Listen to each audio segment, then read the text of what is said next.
What's up, nerds? Welcome to Chapter 4, Season 2 of the Unvaulted Podcast. I'm your host, Squatingdog, but my guest calls me Jer Sucks, which is hurtful, belittling, and painful to the core. But enough about my friend choices. What's going on? It's PM. How we doing today?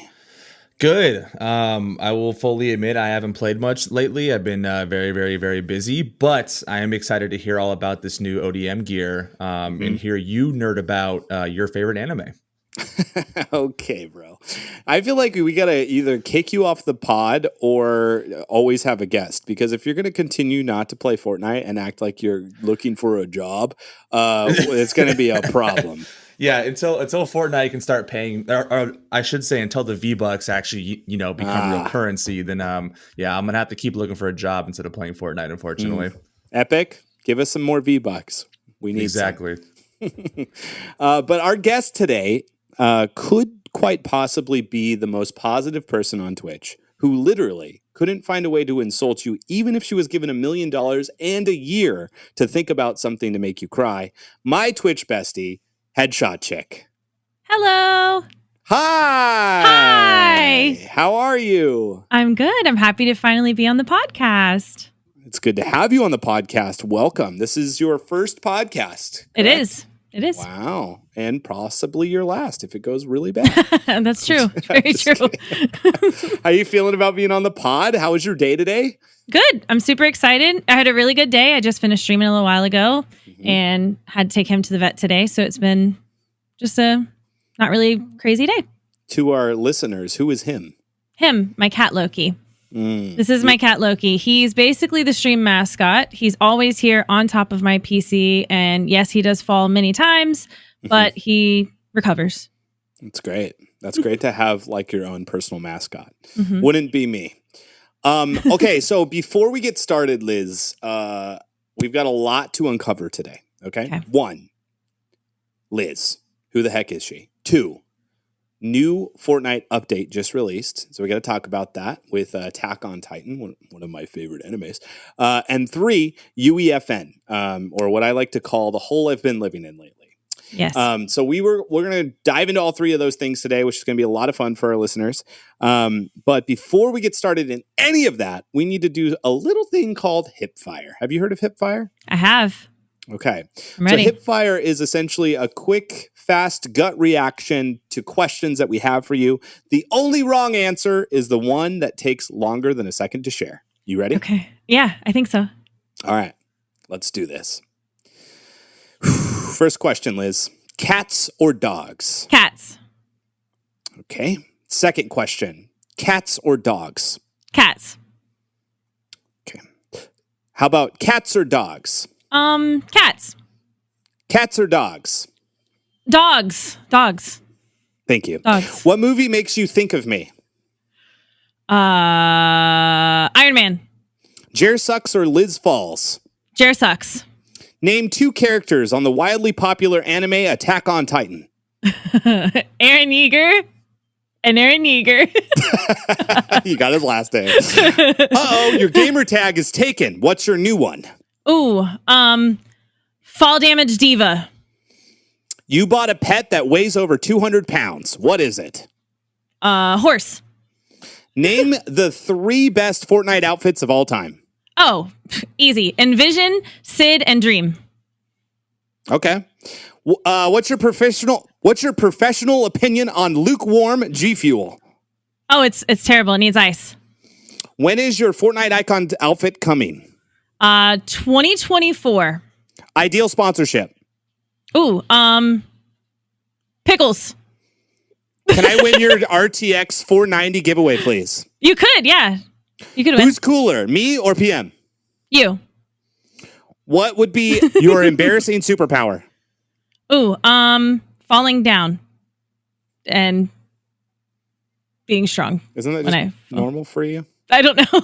Yeah, it's normal. The last question I had for you, which I am just curious of, is if we were to have to change the podcast name, what would you name our podcast? Ooh. Now, is it based like off of you? Just you. Whatever you want. It's like, it's, yeah, it could be selfish. Whatever you would want our podcast to be. The Jer Sucks Liz Rock's podcast. It's very personal. It's very good. Well, I'm glad you came around on dogs. That was back and forth for a little while. I'm glad you think dogs are better than cats. That's really important. How did you feel after Hipfire? Are you warmed up? You ready to answer some more questions? I feel good. I feel like I should have changed some of my answers, but I'm good.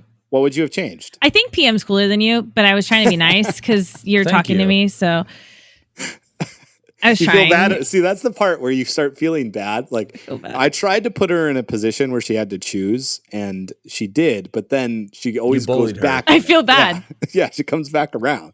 So, who was really cooler?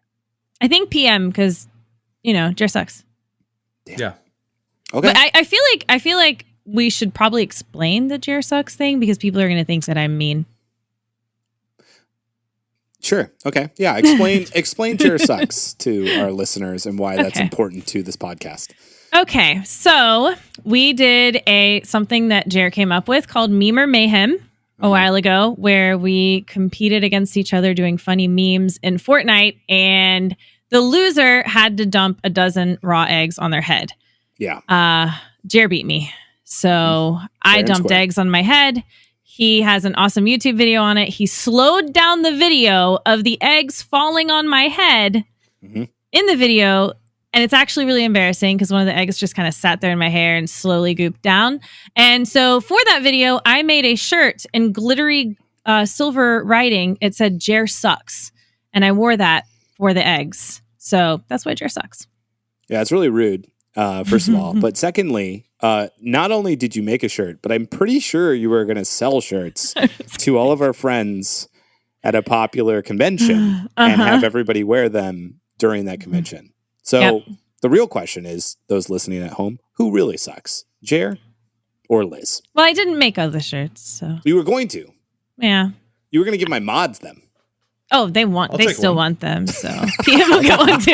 Yeah, size XL, please. Go ahead and send me your address. I got you. I'll wear it next pod, and then I'll put it on the TV or two. Yes, just hanging in the background forever. Exactly. Wow. But seriously, though, Jared doesn't suck. I absolutely love him. He's one of my best Twitch friends as well. I think Jared's awesome. I've got like redeeming qualities, every once in a while. Sometimes. Well, let's move on to talking about you, Liz. I'd love people to know who you are. We've known each other for a while. We're pretty good friends, if not besties. And I was curious, for those that are listening, why the name HeadShotChick in particular? Okay. Well, in shooting games, headshot is something that you really want to go for. Obviously, a headshot does more damage. And some of the games are like, boom, headshot. So it's just a really common term in like shooting games. And then I'm a chick, not a chicken, like a girl. I still get headshot chicken sometimes in chat, but I'm headshot chick, the girl. And it just kind of rolls off the tongue. Well, I did have a list of all these things I was trying to put together and come up with names, and nothing felt right. And then I finally landed on that one, and I was like, let me also check and make sure it's available on all platforms before I even start going into this. And it was. So I stuck with it. That's great. Were there any other contenders? Like, what are some of the other ones? Do you remember any of those? I'm so glad I didn't go with them. It was like, Headshot Princess or like Pink Diva something. And I was like, these are too girly. I don't want that. Like, I want it to be known that I'm a chick, but I also want it to sound kind of like tough. So Headshot Chick sounds tough because boom, headshot. That's cool. I feel like we have to put it in Chat GPT. And then 10 responses, and then roll with one of those. Yeah, that'd be really funny to see what it would come up with. That would be. Liz, what is it like to have a name that you don't follow through on in terms of your gameplay? That's terrible, Jer. Are you a squatting dog? Like, yeah, totally. I don't actually fight. I just like stand in the corner and squat the whole time. I'm gonna kill check you next time we play. Okay. Okay, sounds good. Good. How did you get into Fortnite content creation and streaming, Liz? Like, what got you into it? And tell us a little bit about that. Okay, I didn't know much about it at all months before I started. I had a friend that was playing Fortnite with his family, and I was like, wait, you're talking to your family and you guys are playing a game together and it's cool. Like it's a shooting game, but I don't really like gory stuff or like bloody things. So I didn't play many games like that before. So I was like, let me try the game. So then after I started playing, he was like, well, there's people that, play this on the internet. And I said, you're kidding. People do this. And he was like, yeah, they do it live. So I started like looking on YouTube and he told me about Twitch and I found Ninja. And I just thought it was so cool. And then he was like doing dances after the wins. And I was like, that's so creative. That's really cool. And he had a community. People watch people play and they become friends. Like that is just so cool to do. I would love to do that. So I rattled it around for a long time. Nerves were a big thing. I was very, very nervous to even take that first step. But, I said, if I don't do it, I'm going to be like, well, that would have been cool. Why didn't you just try it? You could have just stopped at any time if you didn't like it. Right. So I watched a couple of streamers and I said, if I could build a place that is positive and where people could come and hang out and enjoy the game together, because I was learning the game. I'm sure there's other people that were learning the game and we could kind of talk about it together while I'm playing. I thought that would be really cool. So yeah, I went ahead and jumped in and bit the bullet. I was nervous, but I did it. That's awesome. When did it become a full-time endeavor for you? I know a lot of people that listen to the podcast, especially some of our guests, they might also have similar dreams as you. When did you know that you could take it full-time and like what was that process like for you specifically? Okay. Well, I was not going to go full-time when I went full-time. You should really be making way more than what your salary is if you have a job before you even think about going full-time. So I just wasn't at that point where I felt comfortable with going full-time. It wasn't something I was ready for. But COVID kind of took over. It eliminated a lot of departments where I worked at. And I was just let go on a Friday with one other coworker and our department was just eliminated. And they were like, okay, bye, see you later. And that was it. So thankfully I had a community and, I started looking for a job. I was very, very devastated. That's scary. It's really scary. Yeah. So I was trying to figure out what I was going to do. And I looked everywhere for jobs. There just wasn't really anything available because COVID was so bad. So I was streaming during the day, which I didn't get to do before. So my community was extremely supportive. Most of them were used to watching evenings. I was working full-time when I started in 2018. February 2018 is when I started. And I was working full-time and I was going to college. But I still streamed 5 or 6 nights a week at 9:00 at night. So I had tons of people in the community that came in evenings that couldn't come during the day. So that was my biggest worry. Like I built a night community. Will I have a day community? But they were very supportive and they came over and hung out during the day, lurk while they're working. And it's just so cool that people hang out while they work. Yeah, that's fun. So, yeah. That's amazing. August 2020 is when I went full time. Okay. And did you notice a shift at any point in time in your streaming career where there was just all of a sudden more people like than you were used to, or then that was normal? I'm curious of what it was like for you to then shift gears again, right? Like a big gear is like jumping in, going full time, trying it out, seeing if you're successful, like wrestling through that reality. And then another, I think there's this next like plateau that happens where you start to go up again. And I feel like you've hit this, which has been really cool to see, even in our friendship, watching that growth happen. What do you attribute to that second spike? Consistency. Using other platforms to grow. You got to use those other platforms because Twitch isn't really big on discoverability.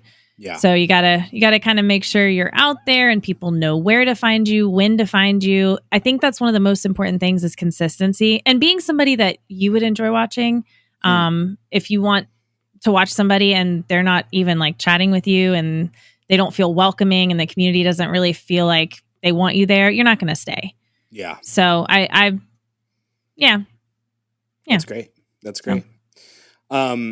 So what is something that you've accomplished in your time as a content creator that you're proud of? Like something that you are, just like you're proud of what you've accomplished. I am super excited still. I just had my locker bundle last month, which was really cool. That's a big I know deal. you've had one, and I that was an answer I wanted to go back and change. Top 3 favorite skins. I saw your face, and I was like, I left out Mullet Marauder.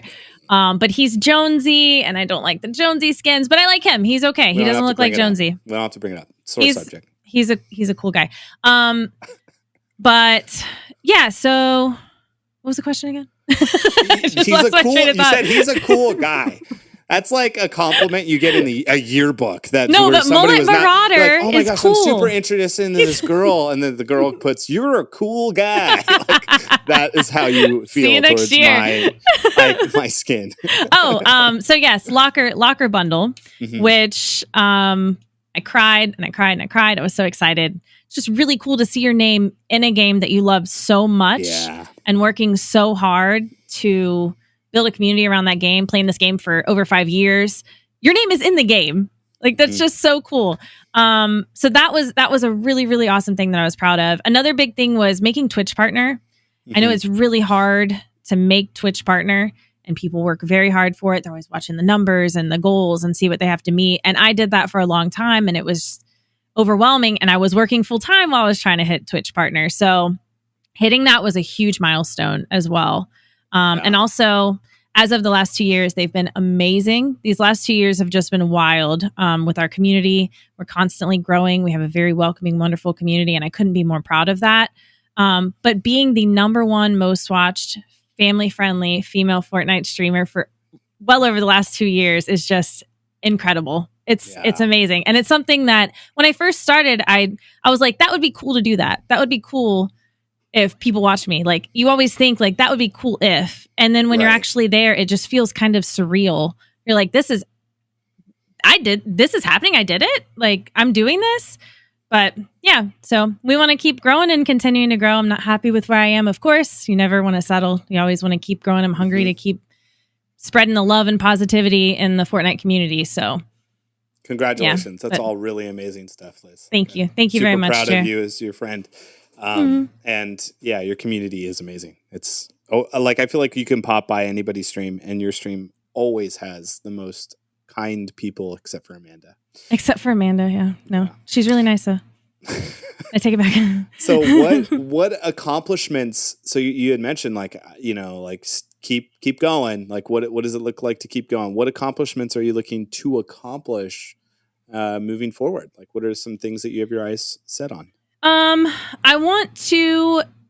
Viewership is a big thing. So you always want to keep growing your viewership and have people come in and enjoy your stream while you're live, coming and hanging out. It's just cool to see people watching you and supporting you. And that's something that I want to continue to do. I want to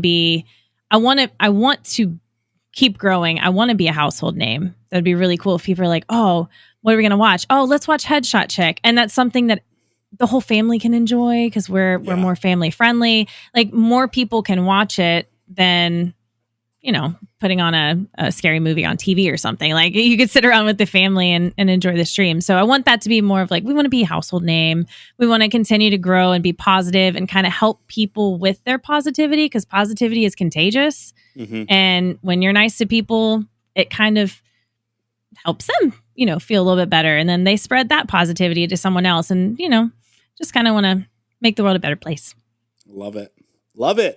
So what advice would you give to somebody who's like, I want to be just like HeadShotChick? Like, what advice do you have of somebody who's trying to follow in your footsteps and kind of create their own positive community and grow like you have? Like, what would you say to that person that would ask that question? Well, if you're going to start out, you do have to be realistic with yourself. Nothing that is worthwhile is going to come easy. So if it's worth it, you got to work hard at it. You got to look at streaming as a business more than just like playing games. So there's stuff you got to do behind the scenes that you need to learn how to do. You got to be able to put yourself out there on different platforms. You've got to be able to be somebody you would like to watch. Quality is important. You can start with budget things and still have pretty decent quality, camera, audio. Those are very important to some people. So you just want to make sure you're being somebody that if they clicked on your stream, they'd stay to watch. There's millions of people that stream now, millions and millions. So it's really tough now as a new streamer to jump in and be discovered. So you have to figure out how you can set yourself apart. And there's no one answer to that. It's what you can do, what you like to do, and kind of find your little niche and go from there.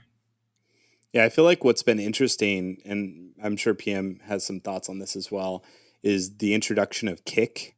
I feel like that has been kind of a interesting phenomena that's been happening like almost overnight. You had mentioned how difficult it is to get partnership because at Twitch, it's this kind of like status, right? Like when you hit this, it's like a big deal. Yeah. And then on Kick, it's like people are getting verified left and right and are just bringing their followers over and finding it to be easier. I'm very curious of like those that are listening. I feel like innovation is a huge part to like standing out and utilizing. You had mentioned earlier, like different social medias to find discoverable, yada, yada, yada. But there's like this translation, right? Like I have a huge Instagram, but when I say I'm live, weird flex, but okay. I know now it's like, seems like whatever, but like I used to be like, oh, I have this many followers on Instagram. All I got to do is shout out that I'm live on Twitch, but that translation doesn't happen naturally. It's not like somebody who's scrolling on Instagram is like, I want to watch somebody and be a part of their community. Click, like it's very different. And so I'm curious of like how even Kick's arrival, kind of on the bedrock of like gambling, but like, unique in its upbringing, but like I'm seeing a lot of people find success there, right? And eyes and like innovation that way. And it's kind of a curious thing. Like I think like technology as an innovation and directing people in that in your direction is a tough thing to do. And so I'm very curious of like what kind of innovative technologies will come out, especially even with AI and all sorts of other things that will help push people to see your content amidst everyone that is just kind of going live and not focusing on any of it. So I think that's good advice, but I'm curious. Do you guys have any thoughts on Kick? And not script, but I was just curious of your guys' thoughts on it. I don't really have much of a thought on it. I haven't really dug too much in it. I see a lot of people starting to stream over there and moving over there. I just kind of want to see, just watching to see how it plays out a little bit, but I think I have an amazing Twitch community while Kick has life-changing, payouts right now for some people, which would be amazing, but it's not really as simple as just jumping platforms like that and still having your community be happy with that. So it's a decision you have to really weigh out. Totally. Yeah. Yeah. I don't like, I just don't like Kick. I just think anything that's backed by stake.com to me just doesn't really vibe well. I think the whole premise of Kick was built for the sole purpose of gambling and making it legal on stream. I get that they're trying to shake up the industry, and rightfully so. I mean, I could give them credit. It's probably going to force Twitch to make some changes, which is good. Twitch has been needing to do that. YouTube tried to force Twitch to make changes, and Twitch was like, no, we're going to stay the same. And I think Kick will finally be the one that does that. But I think once that happens, Kick's just going to disappear because Twitch will just reign supreme again. I kind of relate it to this golf league that popped up. I don't know if any of you guys are familiar with it, called Live, where the Saudi Arabia nation kind of like backed this gigantic golf league off like really, really shady money, and they just paid players outright to join their league, and everyone's like, oh, this is a great golf league, and all the golfers are like, this is crap, like don't believe this. And 6 months later, all the pro golfers are like, hey, we want to come back to the PGA if that's okay. And it's like, I think you're kind of just seeing like a bunch of streamers be like, oh, I want to be edgy for the sake of edgy, and so I'm going to go join Kick. And I don't think that kind of business model will last, especially if Twitch comes out and they're like, hey, we see that Kick is what's their percentage split again? It's like 50-50, 90-10. 90-10. If was 95. It's 90. Yeah. If Twitch just comes out and goes, we're going to go like 50-50 on like the most baseline, like if you're just that's what it is currently. That's what it is. Twitch is 50-50 right now. Okay, so more than that, let's say like 70-30. Everyone's going back to Twitch. Like that's just it would be the same if Apple cut their App Store fees from like 30% to 10%.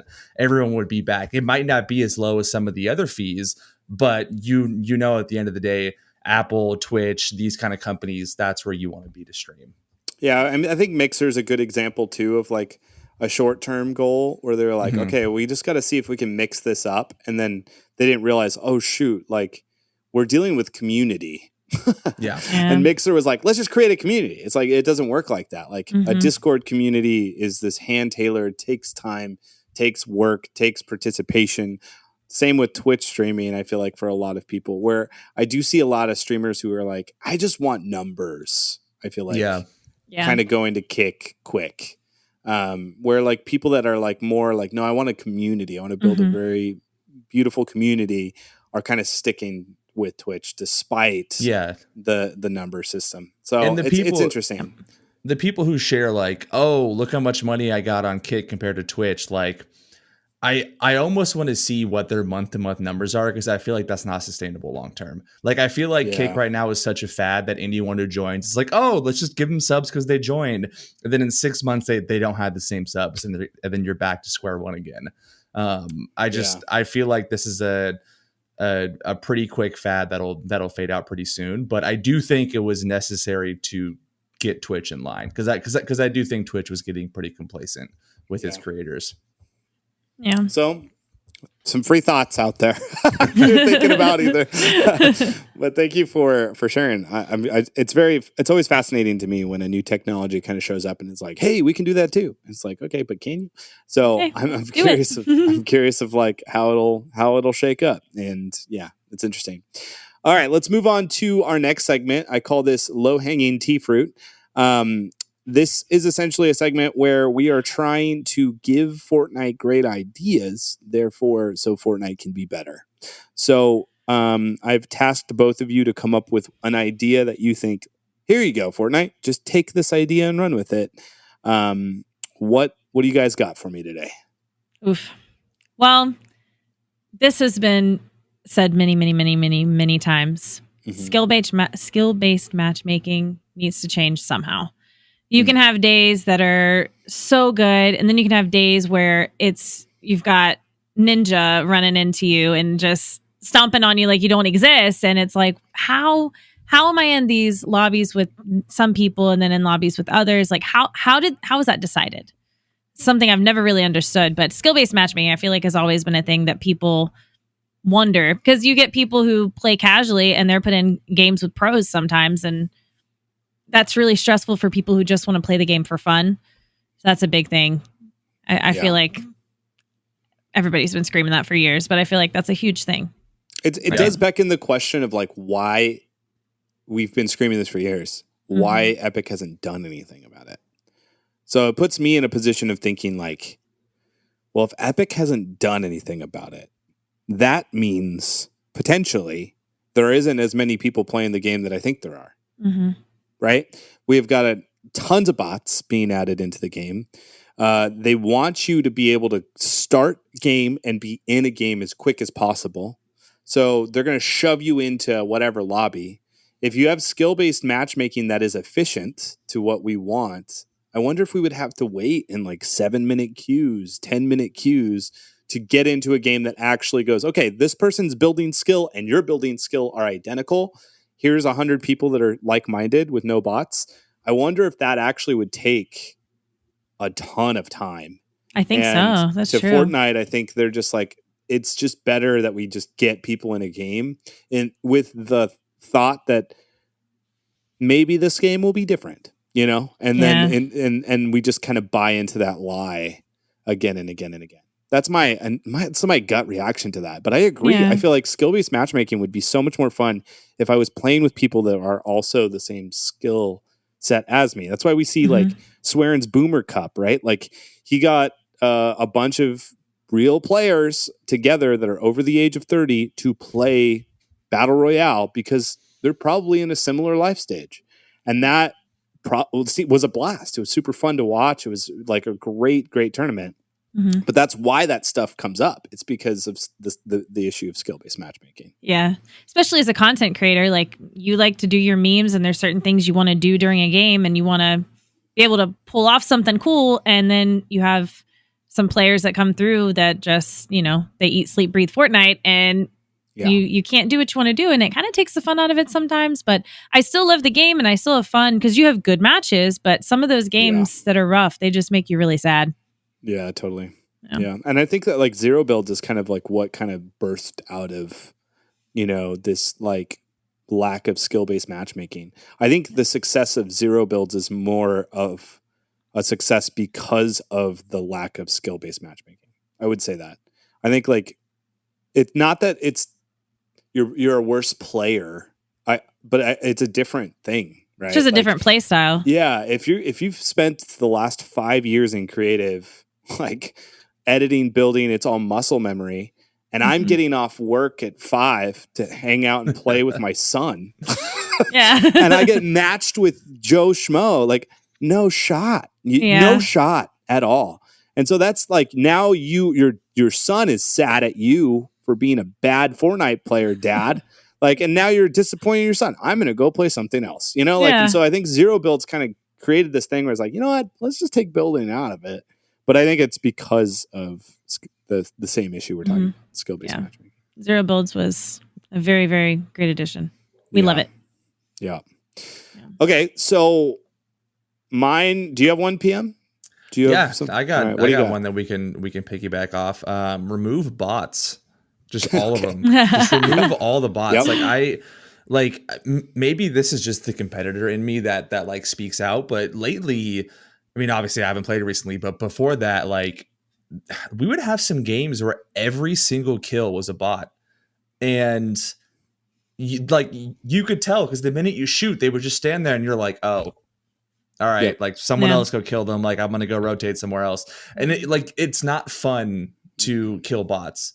And like, I'll see the kill feed, like the squad kills, and it's like 25 kills, 30 kills, and we're like, oh, that's cool. And then we're like 18, and then we're bots, and then the only 2 real people are at the end. Yeah. And it's just like you kind of sit there and you're like, all right, whatever, like that's cool. And so I think bots are, I think it's kind of diluting the feeling of like competitiveness, especially in like low level pubs, I would say, with like friends and stuff like that. Mm-hmm. I think they need to balance that more. Like I get like you were saying, they're really emphasizing just getting people into lobbies as quickly as they can. And that's totally fair. But if you told me I had to wait like an additional minute to get into a lobby, so I would have just half the amount of bots that I would if I hadn't waited, I would take that 10 times out of 10. Same. Yeah. Same. Yeah. What was that? How many people were bots in that game that we played with Swearin? Oh, it was like 76. 76 bots in one game 76 that we played. Bots. Yeah. It was pretty bad. And here's the thing for me. So if I'm ever playing solos, it means that I'm sad and I wish I was playing with friends. But when I am playing solos, I don't play solos in zero builds anymore because I cannot get in a fight where it's just one person. I will fight 2, 3, 4, third-partied by 6, 7, and 8. And I hate it because I can't heal as quickly as people are coming. And so, at least in builds, when I shoot somebody, we have a fight, I can bury myself in some builds and give myself some time to take on the next fight. But in zero builds, solos, it is a nightmare because you have to make sure your positioning is always good. You have to you have to be ready to be third-partied. And when you do, likely you don't even have as much health as the person that's coming. So you're constantly at disadvantages. Now, throw in bots to the equation, and it's even worse because now a bot, when you jump into a glider or something, they'll shoot you across the map and alert every player that you're right there. And so then you fight a bot, which takes a little bit of your health. You're like, gosh darn it. Like, I don't want to spend my health on you. And then the real player shows up that you should have been focused on and you should have found instead of that stupid distracting bot. They get me killed all the time. I hate them. I agree. Yep. That's a good one. And they shoot through trees. Yeah, it's weird. I get the point of them. Like, don't get me wrong. Like, it's a great way to introduce someone new to the game. But I think maybe this goes in line with the skill-based matchmaking. Like, fix that. And if you know the rank that I'm at, just get rid of bots, please. Like, just get rid of them completely. I mean, Valorant's got a cool system. Like, there's a lot of good systems out there. Yeah. It just feels like Fortnite, and I've said this a million times on the pod, Fortnite does a great job of innovating. When a new thing comes out, they do a wonderful job. It's like, boom, reboot fans. You're like, wow, this is amazing. And then it stays stagnant. That one item that they use to innovate the game stays the same for years. We haven't had an innovation to reboot fans since their inception. And I think the same is like custom games. They haven't touched custom since they created it. They create wonderful things and then they don't touch them again. They don't improve them. They don't upgrade them. They don't like care about them again. I'm like, oh, Fortnite, just do that. There's so many cool things we could do in customs. Yeah, totally. So many cool things. Totally. One thing we talked about on the pod before was the augments with the reboot. Like that's literally that's the lowest hanging fruit. Just have an augment that's like, oh, your reboot time is twice as fast. Yeah. Perfect. Yeah. It's 5 seconds instead of 10. Yeah. Or like having like an on-hand reboot or something that you carry with you. Yeah, can pull once for one teammate out of your squad. And then that would be great content. Then it's like choose the teammate from the squad and everyone can be like, no, choose me. And I wouldn't choose Jer. Super low head. Wow. Speaking of reboots, though, it brings me to my low-hanging tea fruit. I tweeted this out, and it's like practically a debate out there on Twitter right now, going back and forth. People are hellbent on this idea. But how about this, guys? A self-revive mechanic that costs one thing: your crown. Yeah. What are your thoughts on that? I saw that tweet. I like that. People are divided. People are like, no, and then there are people are like, oh my god, best idea ever. But like, where are you guys at? What do you guys think? I think it's good. But you can play some games where people don't have crowns, and then you can play some games where there's like 15 crowns right off the bat that you see. So that's not really balanced that way for crowns. Maybe you could use gold. A crown would be good, but there wouldn't be enough. There wouldn't be that many people that would be able to get it. Right. It would probably make people that are good even better. Yeah, true. Because they have the crown already. I think that's the disposition I'm at. I'm like, oh, it's a great idea. And then I'm like, oh no, that's a content creator speaking. That's not like maybe like a regular player. But yeah, I think like just self-revive mechanic. Where are we at on that, Fortnite? What's the timeline? Because every game has it except for you now. 1,000 gold. Give us a self-revive. I think it would have to be heavier than that. Really? Yeah, I feel like it would have to be half your gold or something like that. Has to be, yeah. Because you could get it at too many games, probably. Yeah. Yeah. I don't know. I think they should do it. It's about time, I think. It'd be nice. Yeah. All right. Next segment. We've got a new update on our hands, and we're going to dive into every little thing that we can possibly remember that's in it. I tried to put all of this stuff together, and both PM and Liz confirmed that they couldn't think of anything else. So hopefully something will pop up as we talk about it. But Liz's favorite anime, Attack on Titan, finally got released into the game. Liz, how you feeling about it? Oh, I'm so excited. I don't watch anime. I haven't watched it. Jarrett knows this. That's why he said that. That's been like an ongoing thing with many of the animes that have come in. He's like, oh yeah, Liz, look at this. And I'm like, oh yeah, I know exactly what it is. Teach me. Okay. So, but there's one, judging by your background, that if it were to come into the game, I don't even know if I would call it an anime, but if there's one, the judging original by your anime. background, would you get excited about that? Pikachu? Is that what you're talking about? Pokemon My Pikachu in general. Pokemon, okay. I was like, what's thing in my background? What's back here? Pokemon would be cool, but isn't there already like some Pokemon things? Is that not really considered anime? I'm probably going to make so many people mad right now. No, is the Pokemon show considered anime? This is the new title. It's Pokemon anime. There we go. Is it? It's technically not considered anime, which is funny. But why not? I would consider it an anime. I feel like it would be. I mean, isn't it? It's a cartoon. It's Japanese based. I don't know if they have any that are like. I know a lot of anime. You know, it's in Japanese and they have subtitles. Is Pokemon like that ever? I don't know. Yeah, but I mean, it got translated, right? Like they did that really quickly because they saw the market in America. But yeah, I'm not sure I'm not sure what the official like why people are all up in arms about it, because it's like you could like put up pictures of like Pokemon, you could put up pictures of like Attack on Titan, and you'd be like, they look the same. So I'm curious of like what that is about too. Like I don't know. Yeah. very unique. But Pokemon would be sick. Could you imagine having like a little Pikachu on your back? That's what I'm running saying. around. That would be so cool. Imagine if you're Ash Ketchum with the pump shotgun in your hand with the Pikachu on your back. Like, sign me up. I would throw Pokeballs at my teammates and catch them. Yes. There you go. That'd be ultimate troll move. What if you could throw a Pokeball and catch a gun and bring it back to you and have it in your inventory? That's pretty cool. That would be cool. And then there's like different level of like Pokeballs. So there's like the generic, the ultra, then like the master where you like randomly get the one and you can throw it at anything and you automatically get it compared to someone else. Well, I mean, just even in a world where Pokemon are the animals, instead of stupid boars, we have like Bulbasaurs running around. Yeah, but then you have to shoot Pokemon, which I don't think would. No, but wait, it could be like a Klombo thing. We got Klombo. Klombo couldn't die.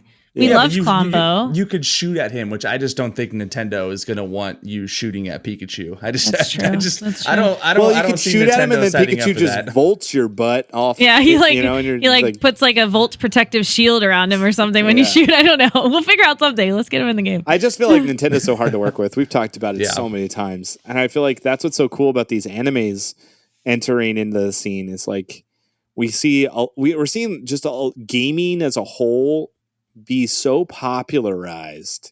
You got 100 Thieves, you've got like all of these like companies that are starting to work very closely with these animes. Like it's wild. It's absolutely wild. And they're just so willing to just put their stuff on anything and everything. Yeah. I'm pretty sure like the epic collaborations, they're very specific in what they want. So that makes it kind of probably hard to work with, but like how cool is it that like some of your favorite anime characters are all in the same place? Like that's such a big deal. So yeah, having Attack on Titan, which is like a pretty beloved anime in the sense of like it being super original in its idea and kind of like it takes like a shift. Like there's a shift that happens in the anime where you're like, oh, okay, this is all happening. This all makes sense. And then like a shift happens. And you're like, whoa. And it just like keeps going like in this kind of interesting like psychology for an anime. And so it's brought up a lot of people to talk about, a lot of people to engage with it. But it's crazy to see like Fortnite just be like, yeah, let's put it in. Like if people are talking about it, if it's popular, if a lot of people are there, let's also bring them into Fortnite. So it's cool to see how quickly Epic Games is able to go, that's popular. Let's run with it. Let's figure it out. Let's get it out as quick as possible. But then let's also naturally connect it somehow into our map and into our world where like there's all those castle scenes and whatnot. They didn't get rid of them probably because Attack on Titan was coming. So like I can't imagine what a calendar looks like for a year at Epic Games, right? Like the overlap of all of these collaborations and what they have for their own scheduling and what they're incorporating into the Battle Pass. Like it's gotta be immersive. Like I can't imagine looking 4 years out of like all that. Like I would be overwhelmed probably. Well, I've heard that, Fortnite has their lore planned out like years ahead and like seasons and seasons ahead. So then they have this basic plan of what they're already going to do with the game, and then they're like, oh well, now we have to add this into all this stuff that we've planned, and how is that going to affect our future timeline way back here? So it's got to be a lot of work just to add a couple of things into the game like that. People don't really think about that in depth. I couldn't imagine. Like imagine just Coachella, ring ring ring, hey, we want to put some outfits in your game. Like okay, Coachella, what do we got in our season? Okay, right in the middle of Foundation. Okay, I don't know. Like, let's just make I know. Let's just make a party freaking area out in the lagoon in front of the Foundation. It's like, okay, like sure, like great, like good idea. But yeah, I feel like there is like some stuff that they move really quick on, and then there's stuff that they have to actually design and create and recreate to make sense of the world. Like there's tons of room for cars like that they have scratched the surface on, but apparently leakers are suggesting that garages might be coming into Fortnite soon. So much like your outfits, you would be able to collect cars. Like instead of having a Porsche just in the game, you could actually purchase a Porsche in your game that you can, when you jump into a car, it turns into that. And we've talked about this on the podcast, right? Like the Batmobile, or there's just so much room for that. And with creative blowing open walls to maps that you can create and make racetracks. Like it could be a really, really cool gig. So there's a lot to look at with collaborations, but the fact that Attack on Titan is here is a big deal to so many people. My favorite in particular are the traversal emotes they created. There's like these in the anime, if you've never listened to it or watched it, there's these Titans. They're massive and they're kind of brainless, and so their movements are very brainless, and so they just move very weird, and they brought 3 of those weird traversal emotes into the game, which if you put that on any derpy outfit, it's hysterical to watch. So I've been doing that nonstop. And then they of course brought ODM gear, which is like a maneuver gear, and Thunder Spears, which are really cool because Thunder Spears kind of act like what was the gun we had? The Excalibur. Excalibur. Yeah, it's kind of like that, except you jolt back, which sucks because it misses with my aim all the time. It does. Yeah, it's super lame. But then the ODM gear allows you to like fly around like Spider-Man, and then you can slash attack people, which is also kind of overpowered. But how have you been liking it, Liz? You've been playing it for the past week. What is it like to play with this type of new mobility in the game? I love mobility. Every season that we have good mobility is one of my favorite seasons. That's when I feel like I play my best. I can be more aggressive, which helps me play better. And I can move around the map and I don't have to just run. Spideys are some of my favorite mobility. So when this came back and it was very Spidey-like, I was super, super excited. So I do really like the mobility. I feel like it does expire quickly though. You use it really fast, which stinks because you want to swing around. And then by the time you need to use it because you're in a fight, you've used it all. So that's my only down thing with that. I don't really use the slash with it because I've been eliminated too many times when I'm trying to slash somebody and they just shotgun me and I'm done. But I love the mobility of it. And then the Thunder Spear, I have so much trouble hitting somebody because it makes you like jump up and back whenever you're shooting it. So you have to like aim at their feet for it to even hit their body, and you still don't know if it's going to hit them. So but I love the mobility. Yep. Yeah, mobility is always good in Fortnite. I feel like it's also cool in the map. You kind of have an idea of where mobility is based off of where you drop. So the castle area will have, the ODM gear, and then the new tilted tower vibe Japanese city area. That is where all your katanas are. So like you kind of have mobility in both areas where it used to be like you would drop at the bottom of the map because katanas were there. That's your only source of mobility. Now they kind of open that up a little bit more, which is really cool. Took a while to get here as the season is starting to wrap up, but it's just seems really good to have more mobility. It is funny to see somebody use those spear things though, because I feel like I've never gotten hit by one. I've never hit somebody with one. So I've been hit by splash damage, but nobody's actually hit me yet with it. Yeah. Yeah. I just don't know why you would be like, okay, here's your reticle. Just kidding. It's just like your rocket just goes out. Like, why would they do that? It doesn't even do as much damage as like an Excalibur. Like, what's the deal with that? It's very funny to me. But yeah, so mobility's back. And then with this update, we also got some nerfs too. You want to talk about those, Liz? On the swords? Yeah, we got swords and mythics, right? Oh, yeah. So the swords, it's nice. I feel like it's more balanced. I personally like to always get a purple sword that has 3 swings on it, which is what we had before. But now there's blue swords, which have 2. You have 2. So the mobility is shorter. You can have a friend that has a purple sword and takes off because they have 3. And then you have 2 and you're trying to run to keep up with them because you're stuck with a blue sword. That's so bad. But then again, on the plus side, it's better than nothing, right? So sure. I feel like, okay, if there's more swords around and they're blue, that's great. But if it's the same amount of swords and you're taking away some of my purple swords, then I'm upset, which I still feel like I'm finding swords a lot. But I still land out in the Japanese area a lot, so maybe that's why I don't. They're suggesting that a mythic sword will come where it'll have like 4 slashes or something. I would like that. Do you think that a boss would come with that? Yeah, probably. Who would be the boss? It just feels kind of weird. It's always so funny to me when Epic like releases something and it's like, then they release another version of it and like this wasn't planned. You guys did this because of some feedback. But the swords have been super overpowered. Mobility. Have they? Yeah, well, I mean, like, in comparison to the perfectly hammer. Powered. Well, okay, so I guess my argument is it recharges infinitely, which, like, if you look at the ODM gear, you know, you can use it to get to across the map, but after that, it's kind of dead. This mobility constantly recharges, which they implemented this with the hammer, but before the hammer, there wasn't too many things. The grapple would disappear. Like everything that you would have for mobility would eventually disappear. So you would have to plan ahead. You would have to think about what you're doing. You wouldn't just wastefully fly across the map. Where the hammer and now the sword has infinite mobility.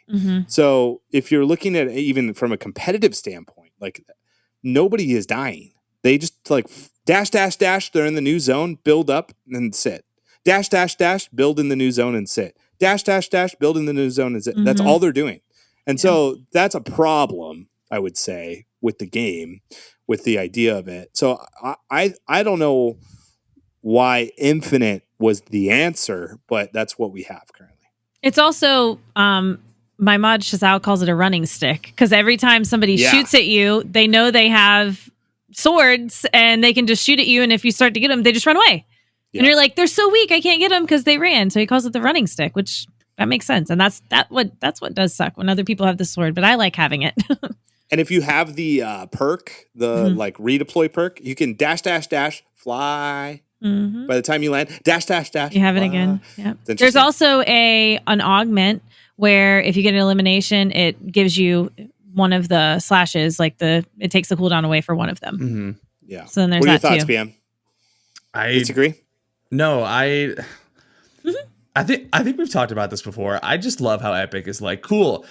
Everybody loves this one thing. They're raving about it. They're super excited. Let's nerf it and bring in a variation that no one cares about. And it's just like, why? Why do you like? Why did they insist on taking things that everybody loves or everybody is like, this is exciting, this is fresh? 3 weeks later, we're gonna change it all. We're just gonna completely change it. Like, maybe I have a bad taste from the heist campaign from last season where they were like, hey, here's this week and a half of Fortnite that's arguably the best it's been in 2.5 years. After this, it's never coming back again. It was awesome. It's just like we sat there for the episode and we were just like, what are you thinking? Like, why are you And then they took it this? away at the tail end for the next 2 weeks before the new season, and they took it away from us. Like, what? Someone, I just don't understand. You can make the argument like if there was a bug that just made this thing so overpowered, like the actual sword from like the first chapter, where it was like, okay, this is literally ruining the game. But no one's arguing that this is like ruining their game experience. No one is saying like, hey, this is the reason why I'm not playing Fortnite anymore, is because you have a sword that recharges too quickly and gets me out of situations too fastly, and especially in no builds when you need something like that when you get third party for the fourth time. Like, I just don't understand the mindset of I feel like they're trying to do things that they shouldn't do. They're trying to fix things that aren't broken just to have this content around it. And I feel like that's a double-edged sword, not to be, no pun intended. It is a literal double-edged sword. So I don't know. I'm worried. I'm a little worried about that mindset. Well, I just feel like there's just one person at Epic Games that has like more power in what they're listening to or something. Yeah, the chaos agent that works there. He's the chaos manager. Yeah, he just like goes. He's listening in the wind. Like, okay, what should we change? And then people are like, the reboot. Literally, the reboot in 0 builds is impossible. The reboot. 2 years later, the reboot. He's like, I don't hear anything. Oh, this mythic is overpowered. Nerf it! Like, it's just like, hello? Like, what are we listening to out there? And who's in charge? Like, I've got questions for that guy, but but we're convinced he just likes chaos. He's just like into chaos. Yeah, he's just into chaos. Like it. Yep, man, that's funny. Okay, so that, and then besides that, we've got the dirt bike motorcycle is back. Yeah. Good job, Epic. Just they're easier to control, I feel like, than the... Have you tried reversing in one? Oh. No, I don't usually drive. I don't usually do the driving. So next time I don't like to try drive. to reverse in one in a situation when you're in a fight. You're going to be like, You're like hold on. scooting back real slow. Yep. Yeah. It's very funny. No. So those left for a little vacation. They're back. Sharks apparently are coming back. It's just like they just kind of let stuff go and then they bring it back. I kind of miss sharks. I'm cool with that. Yeah, I'm cool with that too. Yeah. I like animals in Fortnite. I just don't like it when they're just like I imagine animals like I'm Cinderella and I'm walking around and then all animals are like, "Hi, Jeremy. You're so nice." I think you mean Snow White. Is it Snow White? Okay, yeah. Snow White. Yeah, they just interact with you like they're beautiful creatures of the earth. But for whatever reason, Fortnite was like, no, everything just is angry. Like I played a couple days ago and I was like in a fight trying to help my teammate and a chicken is just biting me in the butt. Mm-hmm. And I'm like, I don't know what's attacking me. I'm just getting damaged. And in the moment, like an intense moment, you're thinking it's a person. So I turn around and it's a chicken. And I'm I don't care about that. So then I turn back around and I'm shooting, trying to help again. And it's still hitting me. And I'm like, it's making me paranoid. And so then I have to kill the chicken. And I'm like, I don't believe in killing animals in general. But like, here I am in a Fortnite world where everything hates me. So I don't know. I just think that maybe tweak like which animals are nice to you. And then or you got a good, animal system, in my opinion.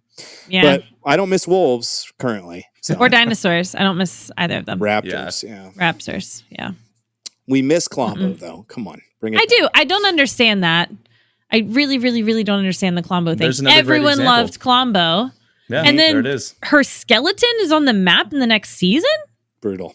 I just don't. Epic knows that you loved it. They were like, let's just take it away. Well, maybe, but then there's a theory like, oh, well, maybe it's one of her babies and she's going to come back and there's going to be more. And I'm like, I don't know. I think they just killed her off. Well, Fortnite is kind of like this, right? Like they want you to believe that if you play Fortnite right now, you're having the best gaming experience of your life. Mm-hmm. If you choose not to play Fortnite, then Klombo could disappear next season. So play Fortnite, right? Like it's kind of that. It's like when they want you to play their game. Just keep playing our game. Just keep playing our game. So they do this. They like take something away that we love, and then it could come back. It does come back. Everybody play Fortnite. Like they do that. Like it's just like a really smart tactic to get us to keep playing the game. Yeah. So you do also get. Oh, sorry. No, go ahead. You do also get people like in the community that are like, oh, I wish I would have played that season because they missed out on stuff. So that's exactly right. What you're saying. That's a great segue into the next point. That is a great segue. UEFN, in other words, the hole I've been living in. Mm-hmm. UEFN is, if you're listening and you have no clue what it is, it's essentially a new form of creative. It's like, think Photoshop, but for creative. So you don't have to play a game to build a map. You can just build a map for people to play by using Photoshop, Illustrator, those types of tools. And the reason why this is amazing is because the tools that we can build with are matching more closely with the Unreal Editor 5, which is a renowned, crazy tool that is very difficult to just pick up on a whim. And they're making it slightly more accessible to people that are just like, I wonder if I can make a map.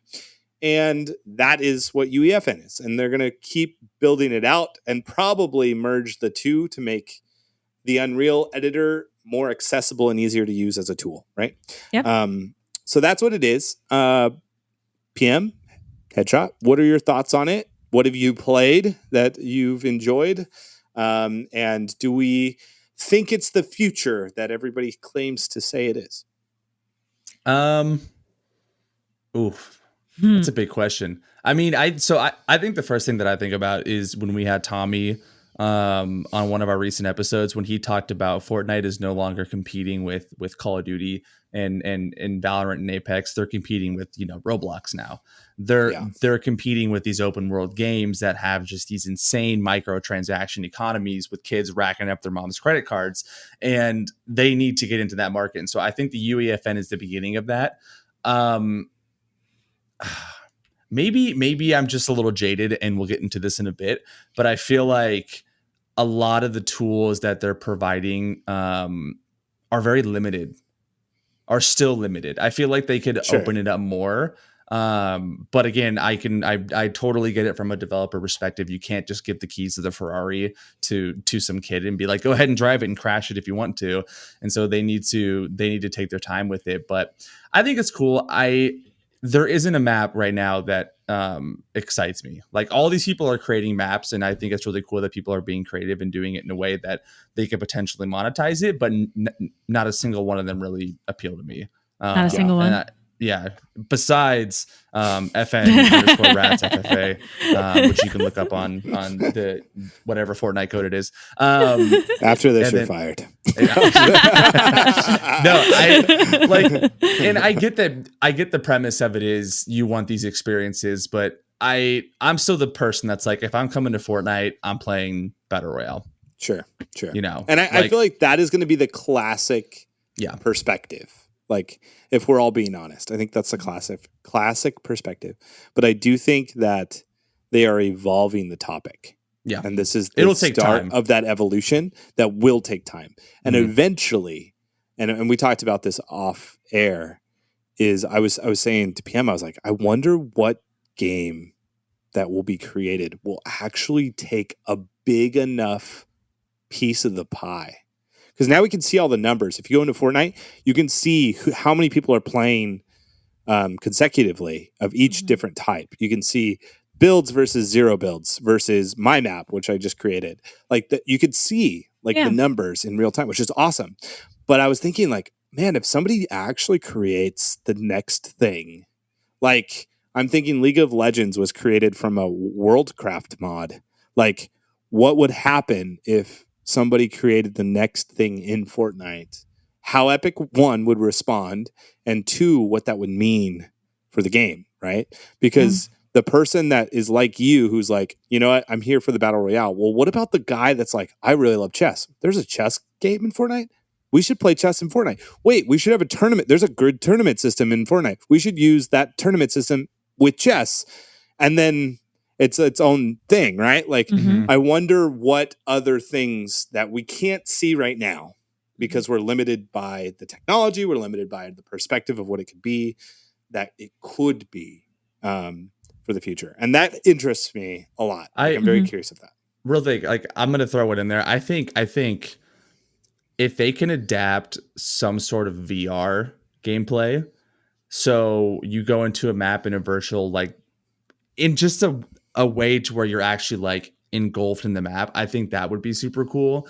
But like, I'm sorry, I'm just not going to go to your speedrun map and watch like a dragon fly across the screen and be like, wow, this is so much fun. Like, I don't really care for that. And maybe I'm just, turning 31 and I'm like, screw you kids and get off my lawn. But I just don't find that fun. And I don't think that is what this is designed for. I don't think UEFN is just designed for you to make a map so you can have your supporter creator code put on there. I think it's designed for something bigger than that. And I just don't see the tools being utilized properly for it. And I can't tell if that's because no one's figured it out or Epic is still limiting certain things. Yeah. I mean, your perspective is really important to have in the conversation, and I'm grateful for it. Liz, what are your thoughts? I feel like because they're going towards like a Roblox type of thing, a lot of kids play creative. Yeah. So that's where those creative maps, you have tons of children playing those maps. How do we shift that to make it to where these people that are playing Battle Royale and Zero Build, and that's all they play, how do we shift it to where they go play this often? Not just like once every once in a while, but like, how do we make them go play this instead of this, or split their time? There's some good maps, but there's a map out there where you just drive, and there's like 3,000 people playing, just driving a car. Yep. And it's crazy to me that you just jump on it and you just drive a car. Are you talking about the elephant one? There's no, it's the mountain one. Like it's just mountains, and the road just does this all the way around, and there's just cars everywhere and a couple of old POIs, and it's just, you just drive. So there's things in there like people are making, but it's almost like they're making these basic things just to get a map out there, to get people to play their maps, not really to be creative and come up with the next big thing. And it's more of like I'm going to make this real quick and I'm just going to hope that people play it. But then there's some people that are super creative and literally don't sleep for 2 weeks and make maps that have the littlest details that you don't see on normal maps, like on your rats map. It's you can jump on a whoopee cushion and it farts. Like, what other game has that? It's so funny. So it's little things like that, and we just have to keep expanding that creativity to where adults appreciate that too. Right. Because kids think it's funny, but as an adult, like you come in and you're like, wow, look how creative and cool that is. Can I do that? Like, maybe they'll start making one. I do want to touch on this. I think the nostalgia aspect is huge. Like, obviously, FN Rats is kind of inspired by the old CSGO map, right? Like that, right. Like when you were building it, you had that in mind. And as that was happening, all I could think about was how sick would it be if I could play a 5-on-5 match in Fortnite and it's Halo 3 maps and it's, Valhalla and I have the shoddy snipe game mode again. And all I have is the heavy sniper and a shotgun. And I could like relive that in Fortnite because Halo is just completely given up on their game to begin with. And so like that would be fantastic. But I think that leads into a lot of the legal issues we'll talk about is, everyone wants a nostalgia sense, but you kind of can't really do that. Like you can't legally just rip something else off. Right. And I think that causes a lot of problems right now. Totally. And this podcast is released a few days after Epic, or was it who owns Call of Duty? Oh, Activision? Treyarch or Activision? Oh. Yeah, Activision. Yeah. They are taking legal action against anybody that has created any of their maps, which is their IPs, and even Fortnite themselves. Epic Games is like, hey, you can't recreate our maps, and I think that's very interesting. They said except for Chapter 1. Because I think they made that exception because so many people were doing it already. And it was kind of like their first display of what creative could be. And then they're like, sorry, none of you guys are getting income. And that's kind of a sad thing. I have a friend who was working on one of those like painstakingly. And they're getting no income from it, which is fascinating to me. And it's just cool in some respects that Epic is taking this very seriously, where I don't see that same effort from like maybe Roblox or Minecraft, but like the reality is you have to be able to create something that is Fortnite ish, but then they're advertising it like it's not. And so that's where it gets weird, right? Because there's this duality of like, okay, well, Master Chief is in Fortnite. So if you have a connection with, that company, can you build their Blood Gulch, And they did. They built Blood Gulch for the release of Master Chief in the game of creative. But I feel like there's all these weird loopholes. And so we're seeing that for the first time with this, release. It's like, you could bring any asset you want, boom, Peter Griffin is now in the game. And then like, oh, if you have that, you're going to get sued. It's like, it's wild to see the difference of like that. Here's a whole bunch of freedom. And then also, but you don't have as much as you want type of thing. So the people who have made the Chapter 1 maps aren't getting paid, right? Yeah. Like they can't monetize that map. They can't monetize that map. That's super interesting because obviously they put in, I'm assuming, months and months of work into that, right? Yeah. But at the end of the day, it's not their IP. It's not theirs. It's not something they made. They just recreated something Fortnite owns. And so I hate to say that it's pretty obvious that they shouldn't get paid because I feel like those guys put in a lot of work and it's kind of like UEFN. Like Fortnite timed that perfectly. They were like, hey, we're going to allow you to do this because we know thousands of people are going to be like, this is fantastic. I can't wait to play it. Knowing damn well it doesn't work day one. But that was a genius move by Fortnite. So it is a little shady in that aspect. But yeah, at the end of the day, it's Fortnite's property. What do you want them to do about it?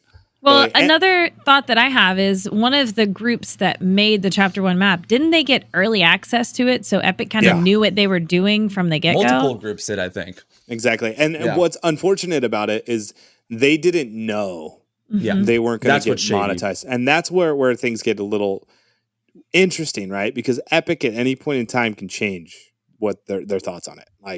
And so it is in writing, with air quotes. So like, that's what's tough about some of these things is like Epic is in control and they want to be in control.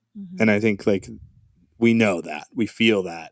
I think people that are creating stuff feel that right now. And so how do you have to be in good standing with Epic at all times. And that's always been true. Like even in the supported creator program, a lot of content creators that get free stuff, like they never going to say, hey, you can't say these things. They're gonna give those things, but they are gonna say like, hey, like you got to play well, right? Like you got to play well. And so ultimately, like if you're building maps for Fortnite, like which is really fun, by the way, I've been lost these last 2 weeks. Like I wanted to see if I could make a map using just the tools of UEFN and struggled for the last week and a half just trying to figure them out and learn them. But like once I have learned them, like it is incredible the possibilities of what you are capable of creating. I was able to take the headset that I'm using right now and import that into my game and put it on my desk in Fortnite. And they're partner with Sketchfab, right? Fab, that's their and Sketchfab has millions of 3D assets and everything you can think of you can search up, and so it's readily but again causes it that is a huge legal issue because I can literally Google or look up anything on Sketchfab out of the sun and be like, oh cool, all of a sudden I have President Biden in the game and he's now cranking 90s, and it's like nope, sorry, you can't actually do that. So so like they're very, very intense about like, hey, if you break this policy, we can take away your supported creator code, which is all of your income. So a lot of interesting things, but we're learning as we go. You know, I think like that's kind of what I'm taking away from it is it feels intense, but I don't think it's as intense because Epic, it's not like Epic is just like banned, supported creator code gone. Like they're in conversations with us about these things and we're learning as we're going, you know? And so I was like, I wanted to create the Logitech headset and I was like, oh, I wonder if I could do this if I'm sponsored by them. But then I was like, I'm just not going to go there. I'm just not going to create an opportunity in which something could go wrong until I know that information. And I think a lot of content creators are doing that right now where they're just playing it super safe and we're going to learn as we go. But it's better to play it safe. Yeah. A lot of cool stuff, though. If you're into Photoshop, Illustrator, you're into Premiere, you like editing at all in that regard, UEFN might be a fun tool for you if you're listening and you're like, I wonder if I should pick this up. I would give it a go. If you're familiar with Blender, definitely dive into it. Oh, yeah. Yeah, Blender. And if you are into coding, Verse is apparently one of the most, like, how I'm hearing people talk about Verse, and Verse is essentially a script-based type of thing where you can change things. So if I was like, when I play with HeadShotChick, I want her to have a Squatingdog sucks shirt on. I could code that in Verse, and it whatever character you wear could put a shirt over that person. Like you can actually create anything with it. So how I hear them talking about this is they want Verse to be what the internet is now. So not just something for Fortnite, but something that will transcend Fortnite. So HeadShotChick releases a new map. It's super exciting. She has her own webpage. It's all through Verse. It's all there. All of her socials, if you want to go find her link, boom, boom, boom, boom, boom. It's all in that script, which is crazy.